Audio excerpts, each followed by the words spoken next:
Nós vamos começar mais um Unboxing Romanos e hoje nós vamos ler o capítulo 6.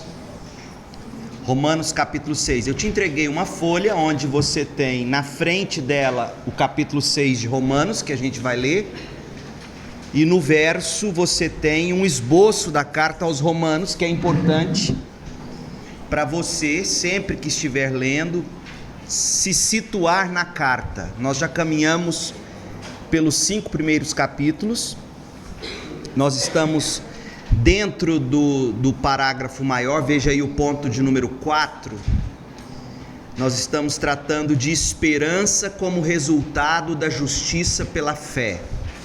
Falamos da certeza de esperança no capítulo 5, até o verso 11, e do 12 ao 21 do capítulo 5, esperança no triunfo de Cristo sobre o pecado. Agora, essa graça que pela fé nos salvou, nós vamos ler sobre ela na forma como ela nos santifica. Por isso que é o triunfo da graça sobre o poder do pecado. Nós estamos entrando numa parte da carta onde Paulo vai começar a explicar para nós como acontece o processo de santificação. É um processo, como o próprio nome diz, e Paulo vai nos explicar de que maneira isso acontece no capítulo 6. O capítulo 6 é um texto muito interessante, porque quando ele trata do triunfo da graça sobre o poder do pecado, a gente descobre que Paulo gasta aí esses 23 versículos para lidar com um problema fruto da pregação dele. Paulo pregava a graça de Deus em Jesus de uma maneira que seus ouvintes, aqueles que pelo menos que queriam distorcer a palavra de Deus, os seus ouvintes diziam: tá, já que é tudo pela graça, então eu vou continuar vivendo como eu quero viver, como eu posso. E quanto mais eu assim, então, pecar, viver e pecar, mais a graça de Deus vai se evidenciar na minha vida, porque é graça. Então eu continuo pecando, eu continuo vivendo, eu continuo fazendo, eu vou lá, peço perdão, é graça. Então, a gente sabe que esse é um problema ainda presente. Muita gente pensa assim, quando se fala muito sobre graça, as pessoas acham que a graça te dá a autorização para viver segundo os seus gostos e desejos. E Paulo vai dizer o seguinte: pois bem, verso 1, pois bem nos liga ao que ele acabou de dizer no capítulo 5. Nós não temos o texto aberto aqui, mas ele falou da graça pela fé e a forma como ela nos salva e etc. Pois bem, devemos continuar pecando para que Deus mostre cada vez mais graça? Claro que não, Paulo diz. Uma vez que morremos para o pecado, e ele vai usar essa imagem agora, a imagem da morte, e eu quero que você, lendo sobre isso aqui, eu quero que você comece a entender de que maneira nós devemos ou podemos combater o pecado que habita em nós ou que nos assedia. Então ele está falando aqui: uma vez que morremos para o pecado, como podemos continuar vivendo nele? Ou acaso se esqueceram de que quando fomos unidos a Cristo Jesus no batismo, nos unimos a Ele em sua morte? Ele está dizendo muita coisa, presta bastante atenção. Por acaso alguém de nós morreu de fato? Não, né? Todo mundo vivo aqui. Então essa linguagem de morremos para o pecado é uma linguagem simbólica, certo? O fato de nós termos morrido para o pecado, nós demonstramos isso, nós professamos essa morte em Cristo para o pecado. De que maneira? Quando nós fomos unidos a Cristo Jesus no batismo. Esse batismo primeiro aqui não é o batismo das águas. É no momento em que eu, pela fé, fui batizado em Cristo, eu fui salvo, eu fui inserido no corpo de Cristo. Então, nesse momento, eu e você, pela fé, fruto da graça, nos unimos a Cristo em sua morte. Pois, pelo batismo, morremos e fomos sepultados com Cristo. Aí ele vai falar do simbolismo. Aí sim, do batismo nas águas. Pois pelo batismo morremos e fomos sepultados com Cristo. E assim como ele foi ressuscitado dos mortos pelo poder glorioso do Pai, agora nós também podemos viver uma nova vida. Paulo está dizendo mais ou menos o seguinte: gente, sabe por que não dá para a gente continuar pecando? Porque nós morremos com Cristo, morremos para o pecado, nós vivemos agora em Cristo, e nós professamos isso no momento em que nós publicamente confessamos a nossa fé e fomos batizados. Então Paulo aqui está nos conscientizando. Esse primeiro trecho, até o verso 4, é Paulo nos chamando à conscientização. É Paulo dizendo: vocês têm noção do que de fato aconteceu com vocês no momento em que vocês creram? Porque se vocês tiverem noção do que de fato aconteceu com vocês no momento em que vocês creram, vocês não estariam dizendo que vocês podem continuar pecando para que a graça seja cada vez mais evidente. Vocês não entenderam. Por quê? Porque nós morremos para o pecado, e se morremos para o pecado, não tem como continuar vivendo nele.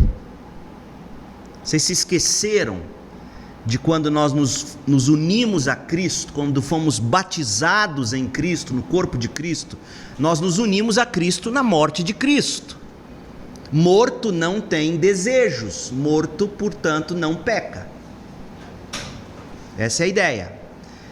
Paulo é extremamente coerente em seus argumentos. Ele vai construindo seus argumentos, ele vai colocando um nível sobre o outro na sua argumentação. Então aqui ele nos chama a essa conscientização. Aí ele vai aprofundar mais ainda. Verso 5. Uma vez que nossa união com Cristo se assemelhou à sua morte, essa união com Cristo é pela fé, está claro isso, né? Fé. Uma vez que nossa união com Cristo se assemelhou à sua morte, assim também nossa ressurreição será semelhante à dele. Paulo está querendo mostrar para nós que aquele mesmo poder que ressuscitou Jesus dos mortos, o poder do Espírito, esse mesmo poder que ressuscitou Jesus dos mortos é o poder que também nos ressuscitará. Mas lembre-se, ele está dizendo isso para explicar que esse poder que ressuscitou Jesus e que vai nos ressuscitar é o poder de Deus que agora habita em nós e espiritualmente já nos ressuscitou para uma vida nova. Está claro isso? Paulo gosta de usar essa imagem, porque na cabeça de Paulo é fascinante, e deveria ser para nós também, é fascinante alguém ser sepultado, ficar 3 dias sepultado e ressuscitar dos mortos. Para ele é algo fascinante, é poderoso. Então olha o argumento de Paulo. Primeiro, não podemos ficar achando que a gente pode sair pecando, já que tudo é graça. Por quê? Porque você está se esquecendo de que você morreu, você se uniu a Cristo na morte pelo batismo. O batismo simbolizou isso. É isso que a gente está dizendo, é isso que a gente diz quando a igreja batiza. E uma vez que nós, semelhante a Cristo, morremos, semelhante a Ele nós também seremos ressuscitados. Esse é o poder que nós temos. Aí ele continua. E por que é importante você saber desse poder, gente? Porque esse poder ao qual nós temos acesso pela fé, esse poder é o que vai nos livrando da escravidão do pecado. Por isso que a vida cristã, veja só, a vida cristã, sem você crer na literalidade da ressurreição de Jesus, como muitos tentam crer, ou ensinam até, é impossível. E geralmente quem quer negar a ressurreição literal de Jesus diz, não, o cristianismo ele é importante por causa de sua ética. A ética do cristianismo, ela é importante. Essa coisa sobrenatural do cristianismo não dá, é coisa mitológica, é coisa de gente que não era tão desenvolvida. Mas a ética que o Cristo pregou é importante. Veja só a incoerência desse ensino dito cristão. Só é possível viver a ética que o cristianismo de fato ensina se você tiver o poder da ressurreição.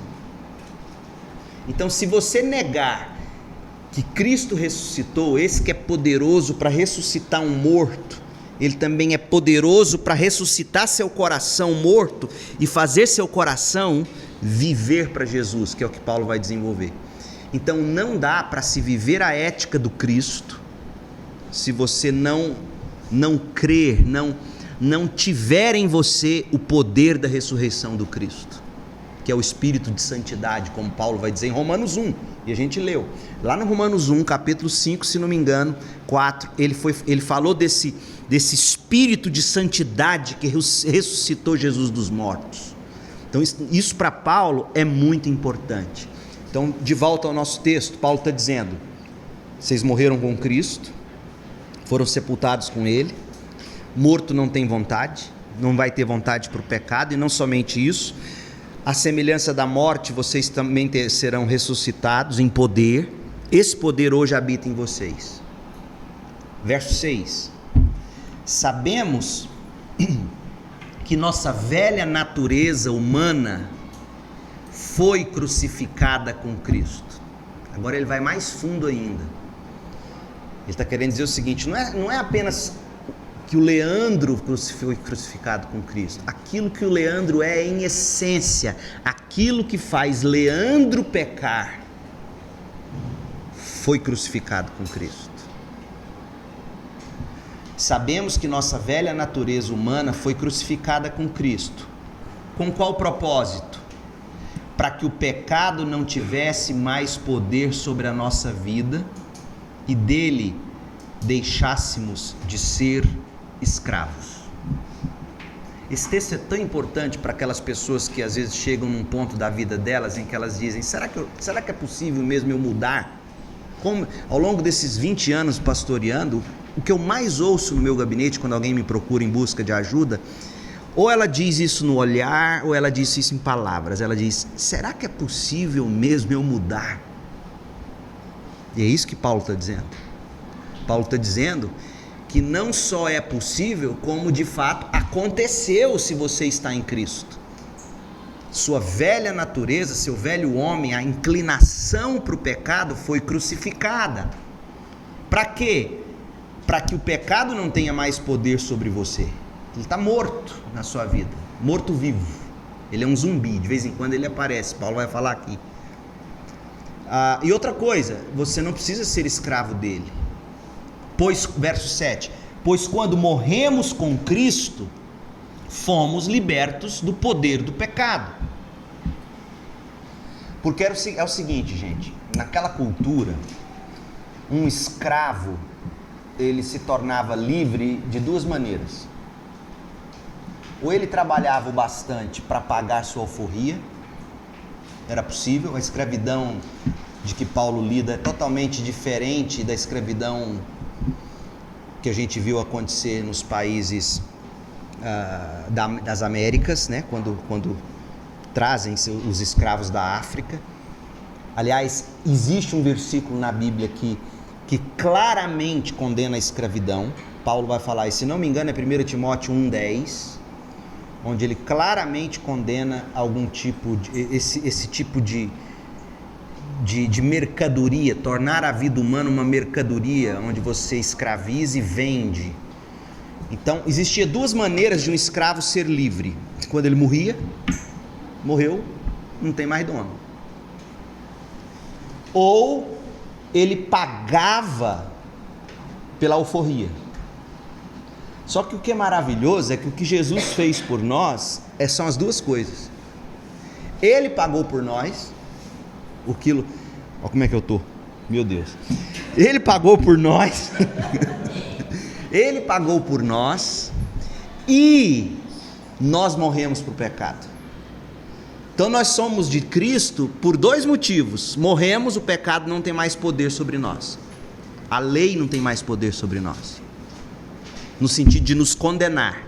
Não no sentido de dizer, já que a lei não tem poder sobre mim, então eu faço tudo o que eu quero, mesmo que vá contra a lei. Não, não, não.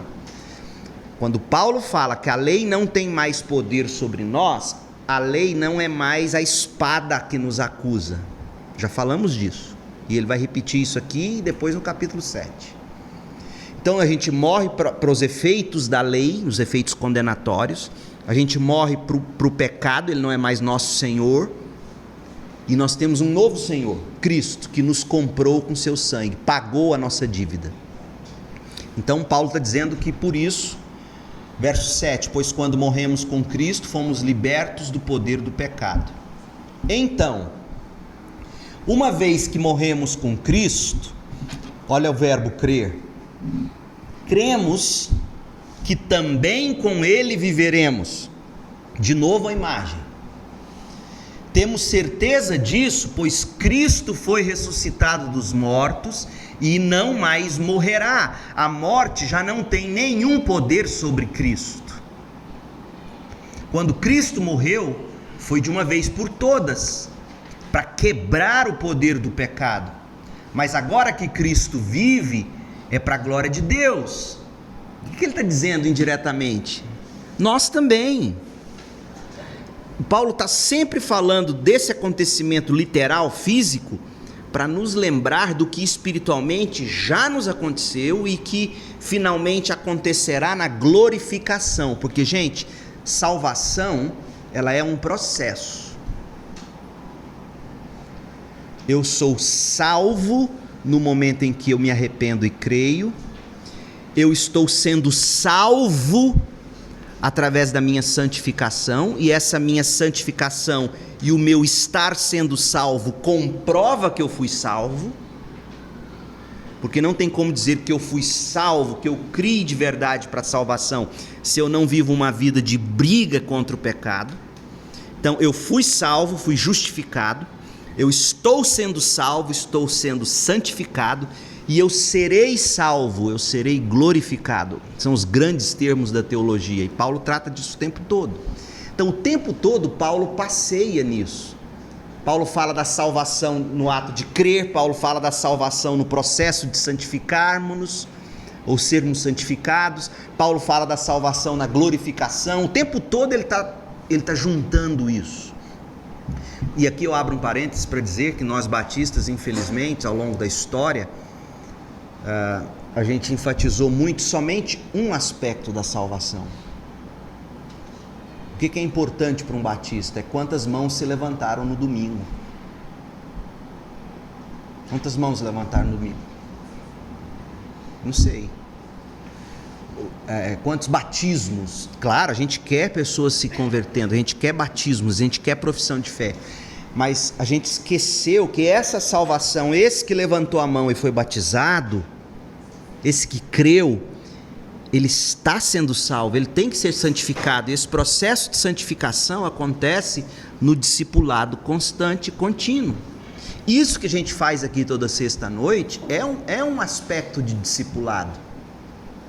Estamos lendo juntos a Bíblia, ensinando como ler a Bíblia, tentando aplicar isso ao coração, de forma que a gente consiga, pelo poder do Espírito, crer nas promessas e assim sermos cada vez mais libertos daquelas velhas tentações e pecados que de alguma maneira ainda nos escravizam. Está claro isso? Então é disso que Paulo está falando. Aí ele diz assim, verso 10, quando Cristo morreu foi de uma vez por todas para quebrar o poder do pecado, mas agora que ele vive é para a glória de Deus. Da mesma forma, considerem-se mortos, considerem-me. Está errado aí, eu não sei se foi a digitação ou se na nossa Bíblia, eu acho que não está na Bíblia não, acho que foi a digitação. Da mesma forma, considerem-se mortos para o poder do pecado e vivos para Deus em Cristo Jesus. Então Paulo de novo nos remete ao que já falamos aqui repetidamente. Verso 12. Não deixem que o pecado reine sobre seu corpo. Paulo fez essa afirmação, gente, no verso 12. É interessante isso. Ele gastou 11 versículos para nos explicar como é que nós fomos salvos, estamos sendo salvos, para daí dizer: Gabriel, não deixe o pecado reinar sobre o seu corpo. Por que ele fez isso? Porque ele sabe que sem tudo isso que Cristo fez por nós e que nós temos e que nós cremos pela fé, não adianta nada eu dizer para você: não peque, você vai pecar. Não adianta a lei te dizer: não adulterarás, você vai adulterar. Consequentemente, você será condenado. Paulo está dizendo: não deixem que o pecado reine sobre o seu corpo, mas antes disso, ele te explicou como você faz isso. O que você e eu temos que fazer para a gente abrir mão daqueles vícios que nos escravizam de todo jeito. Como? Considerem-se mortos em Cristo Jesus. Lembrem-se de que vocês foram batizados com Ele na morte e professaram isso pelo batismo. Lembrem-se de que Ele vai ressuscitar você igual ressuscitou Jesus. Esse poder habita em você. Lembrem-se disso, apropriem-se disso. Não deixe que o pecado reine sobre o seu corpo. Está vendo como é fundamental, gente, conhecimento bíblico e teológico? Porque a partir do momento que você, por mais que você diga: não, eu não gosto de teologia, é ilusão. Porque a partir do momento que você lê e compreende, você fez de alguma forma teologia. A nossa compreensão de um texto passa pela interpretação e assimilação desse texto. Não tem como. Então, para Paulo, se Paulo estivesse aqui nos aconselhando, nós jovens, sofrendo com as tentações da juventude, antes dele dizer assim: não faz isso não, Giovanni, não viva no pecado não. Antes de Paulo dizer isso ao Giovanni, Paulo explicaria ao Giovanni o evangelho como Paulo fez, até o verso 11. Giovanni, você não está entregue a si mesmo. Então agora eu posso dizer a você: não deixe que o pecado reine sobre o seu corpo, que está sujeito à morte. E aí ele explica, aí ele vai dar agora questões mais práticas. Não ceda aos desejos pecaminosos, não ceda. Olha que interessante, esse capítulo foi um dos capítulos da Bíblia, e até hoje ainda é, sobre o qual eu mais me debato, porque se aqui está a fórmula, se eu posso colocar assim, de como eu posso me santificar, eu sempre fiquei achando Paulo muito abstrato nesse capítulo, muito subjetivo, mas não é. Paulo o tempo todo ele está usando imagens e nos chamando a consciência para nos dizer o seguinte: olha, não ceda aos desejos pecaminosos. Quando o pecado nos faz uma promessa, ouça bem, quando qualquer coisa que nos faz pecar, a gente acaba pecando porque a gente acredita que ao cometer aquele ato, eu vou ser plenamente feliz e realizado, eu vou me sentir completo. Não é assim que a gente, não é de outra maneira que a gente peca. Ninguém aqui, eu costumo brincar e dizer, ninguém aqui peca com a arma na cabeça, peca obrigatoriamente. Não, pecado é sedutor. Essa velha natureza nos seduz, os olhos veem, o coração cobiça e a gente dá a luz ao pecado. Então Paulo, olha como ele é inteligente. Paulo, quando a gente sente aquele desejo mais latente de pecado no coração, ele está dizendo para nós assim: não se esqueça que isso está vindo de um morto. Não se esqueça. Esse desejo vem de um morto. Logo, você não precisa alimentá-lo. Paulo é teologicamente poeta. Ele é impressionante, esse homem. Ele está dizendo, lembre-se, esse seu desejo mais profundo de pecar vem de um morto. Não deixem, verso 13, não deixem que nenhuma parte do seu corpo se torne instrumento do mal, nenhuma parte do seu corpo, lábios, olhos, genitálias, mãos, pés, olhinhos, dedinhos. Não deixe que seu corpo seja um instrumento do mal para servir ao pecado. Mas em vez disso, entreguem-se inteiramente a Deus. Outra coisa interessante, outra analogia que ele vai fazer. Quando você entrega o seu corpo ou parte do seu corpo para alguma prática pecaminosa, você faz isso em busca de prazer, né? Você não é como o Raul Seixas não, quem canta o Forrai? Zé Ramalho. Você sabia que o Zé Ramalho, quando chegou em São Paulo, ele vendia o corpo? Quem queria comprar um negócio daquele, eu não sei. Mas ele usava o corpo dele não como instrumento de prazer, mas para ganhar dinheiro. Ele fala isso, meu Deus do céu. Então assim, quando você usa o seu corpo como instrumento do mal para servir ao pecado, você faz isso em busca de alguma satisfação prazerosa. Paulo nunca é do tipo que vai te dizer assim, pare de pecar e ponto. Pare de pecar porque você tem o poder de Deus em você. Ele vai dizer, não deixe que o pecado reine sobre o seu corpo, porque esse desejo vem de um morto. Não ceda a esse desejo pecaminoso, ele é um morto. E agora, quando ele diz, em vez de usar o seu corpo como instrumento do mal, em vez disso, entregue-se inteiramente a Deus e encontrem prazer nessa entrega a Deus. Então, busque fazer algo para Deus e para o próximo e busque nisso prazer. Por isso que eu tenho dito, gente, e falei isso claramente na última mensagem sobre o pacto. Vocês na juventude têm que aprender o quanto antes que tudo que Deus deu a vocês em termos de dons, talentos e já de alguma prosperidade financeira, vocês têm que aprender a viver o que Jesus disse e está registrado em Atos, se não me engano, pelos lábios de Paulo e Lucas escreveu, quando Jesus diz assim, é mais bem-aventurado dar do que receber. Então comece a ser dizimista já, comece a ser um ofertante já, gente, uma das coisas que eu mais sinto falta aqui na nossa igreja é de uma geração como vocês, e por isso que eu estou feliz de ver cada vez mais vocês se chegando para nos ajudar. Eu estou, por exemplo, desde terça-feira envolvido com a reforma da igreja.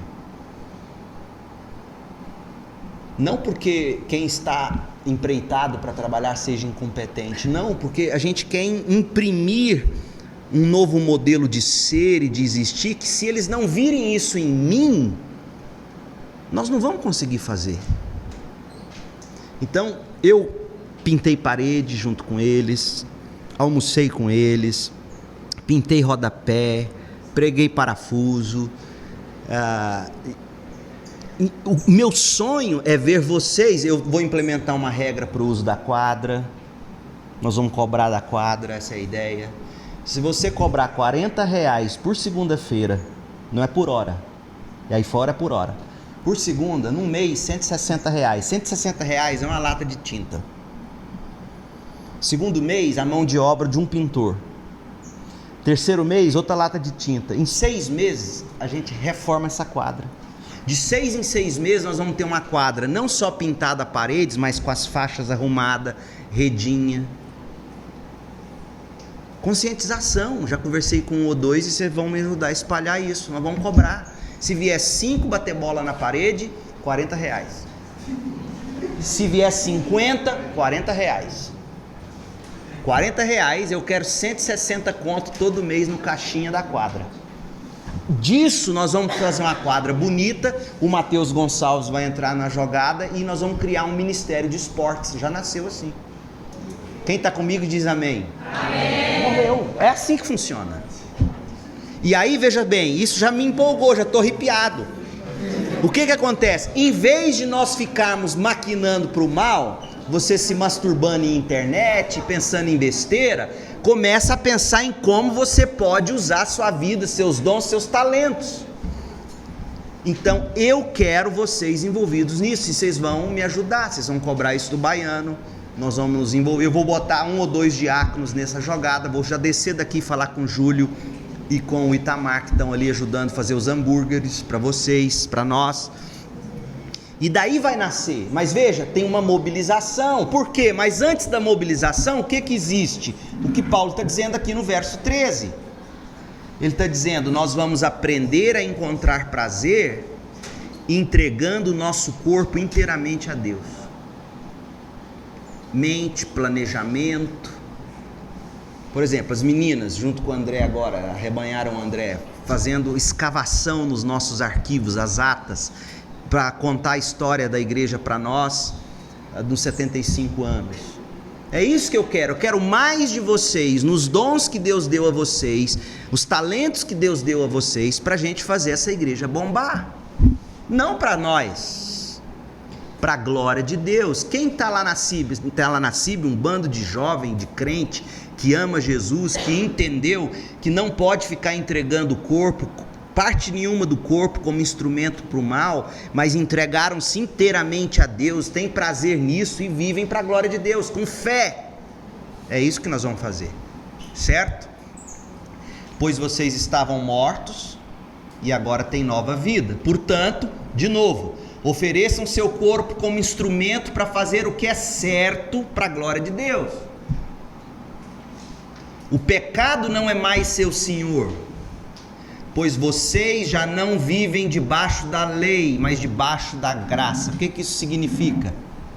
De novo, Paulo não está dizendo, ignora a lei. Paulo está dizendo o seguinte: antigamente, antes do Espírito, vocês tinham um senhor, o pecado, a natureza pecaminosa. Então a lei dizia, não pode, mas não ajudava vocês a não fazer o que não pode. Hoje não, hoje nós temos o Espírito de Deus, e a nova aliança foi profetizada por Ezequiel, por Jeremias, lá em Deuteronômio, quando disse, eu vou transformar o coração de vocês de pedra em carne, eu vou gravar a lei no coração de vocês. Todo domingo, quando a gente celebra a ceia, esse é o sangue da nova aliança derramado por vós. Esse sangue comprou para nós o Espírito que crava no nosso coração a lei e que agora nos capacita. Isso é viver sob a graça. Viver sob a graça, em nome de Jesus, não caia mais. Isso é heresia o que se diz por aí. Não, eu vivo na graça agora. Viver sobre a graça não é viver sem nenhum tipo de lei de Deus sobre nós. Viver sob a graça é viver debaixo da lei de Deus, mas agora empoderados pelo próprio Deus para fazer a vontade dele que está revelada na lei. E quando eu não conseguir, e muitas vezes eu não vou conseguir, eu vou crer que Cristo cumpriu nele a lei toda, e a justiça dele, que ele conquistou, é minha quando eu não consigo. Esse é o Evangelho. Então, viver sob a graça e não sob a lei, não é falar, não, lei já era. Tem gente que nem prega mais Antigo Testamento.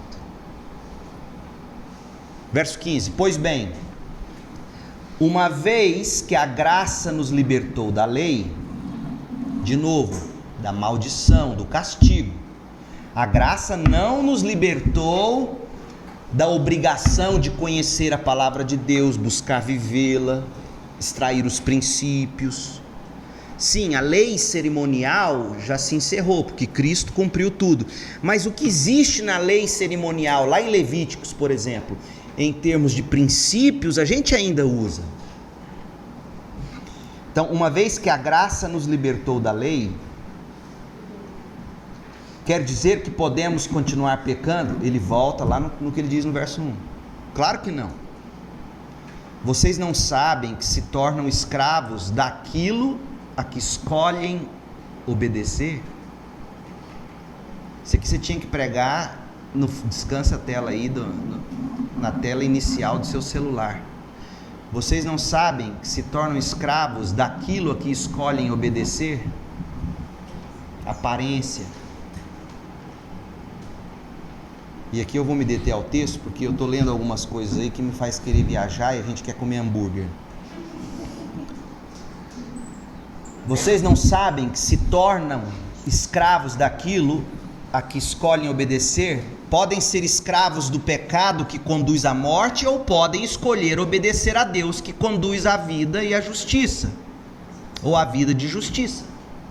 Escolhe. Não existe ser humano sem Senhor. Essa que é a questão. As pessoas dizem assim: religião escraviza. Sim, a religião escraviza. Cristo também. Mas você vai querer servir esse Senhor Cristo, cujo jugo é suave, o fardo é leve, ou você vai querer servir o Senhor pecado, o Senhor nariz empinado, você mesmo, que te destrói, que te mata, que te escraviza, que te suga até a última esperança, faz você estourar o cartão de crédito, faz estourar a balança no peso, faz você comprar e consumir, e você quer e quer e quer e se arrebenta. Que Senhor você vai escolher? É isso que Paulo está dizendo. Podem ser escravos do pecado, que conduz à morte, ou podem escolher obedecer a Deus, que conduz à vida. Graças a Deus, verso 17, porque antes vocês eram escravos do pecado, o verbo é passado, mas agora obedecem de todo o coração este ensino que lhes transmitimos. Veja, se Paulo estivesse dizendo que nós não temos mais nada a ver com a lei, como ele diz lá no 14, já não estamos sob a lei, mas sob a graça, se a lei não fosse importante, Paulo não diria que agora nós obedecemos. E obedecemos de que jeito? De todo o coração. Por que você acha que Paulo acrescentou de todo o coração? Por causa da promessa da nova aliança. Eu colocarei a lei de Deus no coração de vocês. Eu farei vocês cumprir a minha lei de todo o coração. Paulo conhece a Bíblia dele. Paulo não está anulando a lei. Paulo está dizendo, agora sim nós vamos viver o que a lei de fato tem para ser vivida. Deus está produzindo isso em nós. Verso 18. Estão livres da escravidão do pecado. Gente, liberdade não é você fazer o que te dá na cabeça. Liberdade é você querer fazer o que você tem que fazer e que é bom, agradável, perfeito e sobre o que você nunca, jamais vai se arrepender. Isso é liberdade. Liberdade não é você ter dinheiro e comprar o que quer. Liberdade é você poder dizer, sim, eu tenho dinheiro e poderia ter, mas não quero. Isso é livre. Agora, escravo é aquele que fala, eu queria dinheiro, porque se eu tivesse dinheiro, eu ia ter aquilo. Se eu tivesse aquilo, eu ia ser alguém. E se eu fosse alguém, eu ia ser... Isso é escravidão. Então, o pobre é escravo e tem rico que é livre. Tem rico que tem, olha, tem posse, mas não quero, não preciso. Isso é liberdade. Estão livres da escravidão do pecado, se tornaram escravos da justiça. Verso 19. Usa o exemplo da escravidão. Veja, agora que ele vai explicar para nós. Olha como é que Paulo é. Eu uso o exemplo da escravidão para ajudá-los a entender isso tudo. Paulo, por que você não falou isso no início? Ficaria mais simples. Por que você não começou dizendo, olha, eu vou usar aqui um exemplo para vocês entenderem a santificação, tá? Não, mas ele foi falando, e se você não agarra aqui nele e fala, vamos lá, eu vou junto, quero entender o que você está dizendo. Então, usa o exemplo da escravidão para ajudá-los a entender tudo isso. Pois sua natureza humana é fraca. Ele disse para nós que nós não somos mais escravos, mas ele admite que nós somos fracos. Ou seja, somos mortos-vivos, zumbis. No passado, vocês se deixaram escravizar pela impureza e pela maldade, o que os fez afundar ainda mais no pecado. Agora, devem se entregar como escravos à vida de justiça, para que se tornem santos. A mesma intensidade que nós vivíamos para o pecado tem que ser vivido para Cristo. Quando eram escravos do pecado, estavam livres da obrigação de fazer o que é certo. Ou seja, hoje nós não temos essa liberdade nós não estamos tão livres assim.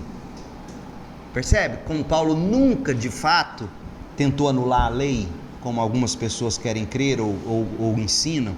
Quando eram escravos do pecado, estavam livres da obrigação de fazer o que é certo. Por quê? Vocês não estavam nem aí para a lei. Vocês faziam o que dava no coração. E quem não está aí para lei nenhuma e faz o que dá no coração, é escravo, por mais que se diga livre. E qual foi o resultado? Paulo vai dizer, eu acho isso aqui tremendo, ele diz assim: hoje vocês têm vergonha daquilo. Fala para mim que você já não fez coisa, que você fala assim: meu Deus, o que eu fui fazer? Eu tenho vergonha daquilo. Tomara que não, e não queira ter essa experiência de dizer: meu Deus, como o pecado me fez ser estúpido, porque é isso que o pecado faz, nos estupidifica. A gente se torna bobo. Hoje vocês se envergonham das coisas que costumavam fazer, coisas que acabam em morte. Agora, porém, estão livres do poder do pecado e se tornaram escravos de Deus. Fazem aquilo que conduz à santidade e resulta na vida eterna. Pois o salário do pecado é a morte, mas a dádiva de Deus é a vida eterna em Cristo Jesus, nosso Senhor. O que é o salário de alguma coisa? Salário é a paga daquilo pelo que você trabalhou. Então, o salário do pecado, você trabalhou para o pecado vai te pagar com morte. Agora, a vida eterna é dom, é dádiva, Deus nos dá. Gente, eu espero que, tendo lido assim com vocês Romanos 6, faça vocês quererem chegar em casa de novo depois, reler isso e fazer esse tipo de pergunta e de conexão e de entendimento. Alguma dúvida, pergunta?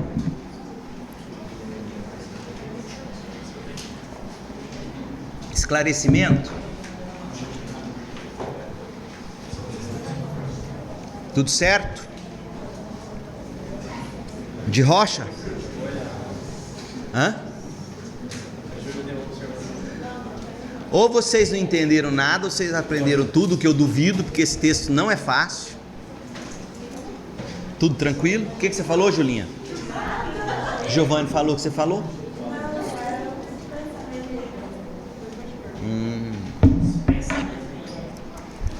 É isso aí, meu povo. Obrigado. Deus abençoe.